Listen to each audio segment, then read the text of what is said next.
28 जनवरी की तारीख महाराष्ट्र की सियासत में काली तारीख बन गई। दरअसल उप मुख्यमंत्री अजीत पवार की प्लेन क्रैश में 28 जनवरी के दिन मौत हो गई। इस हादसे में प्लेन में सवार अजीत पवार के साथ अन्य 4 लोगों की भी जान चली गई।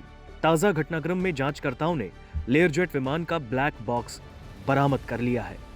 ब्लैक बॉक्स में फ्लाइट डेटा रिकॉर्डर और कॉकपिट वॉइस रिकॉर्ड होते हैं। अब इस दुखद दुर्घटना के कारण का पता लगाने के लिए इस ब्लैक बॉक्स का एनालिसिस किया जाएगा। एयरक्राफ्ट एक्सीडेंट इन्वेस्टिगेशन ब्यूरो की एक स्पेशल टीम ने दुर्घटना स्थल का दौरा किया ताकि इस दुखद दुर्घटना की फॉरेंसिक जांच शुरू की जा सके। आपको बता दें, अजीत पवार का विमान बारामती एयरपोर्ट पर दूसरी बार लैंड करने की कोशिश करते वक्त क्रैश हुआ था।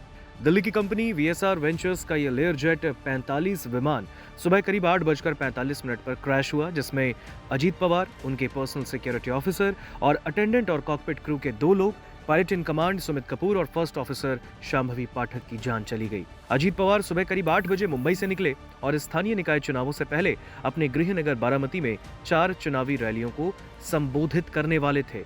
आपको बता दें, इस पूरे मामले पर नागरिक उड्डयन मंत्रालय का बयान भी आया।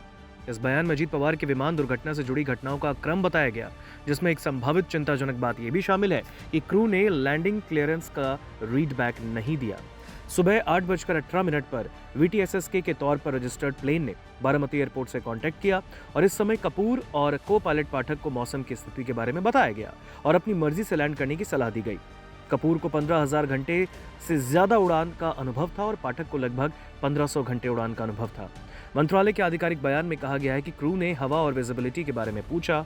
उन्हें बताया गया कि विजिबिलिटी लगभग 3000 मीटर थी और इसके बाद एयरक्राफ्ट ने रनवे 11 पर फाइनल अप्रोच की रिपोर्ट दी है। कुछ ही देर बाद पायलट ने बताया कि लैंडिंग स्ट्रिप नजर नहीं आ रही है और उसे गो अराउंड शुरू करने के लिए कहा गया, जो एक स्टैंडर्ड ऑपरेटिंग प्रोसीजर है अगर प्लेन के पूरी तरह रुकने से पहले किसी भी समय शुरुआती लैंडिंग कैंसिल कर दी जाती है।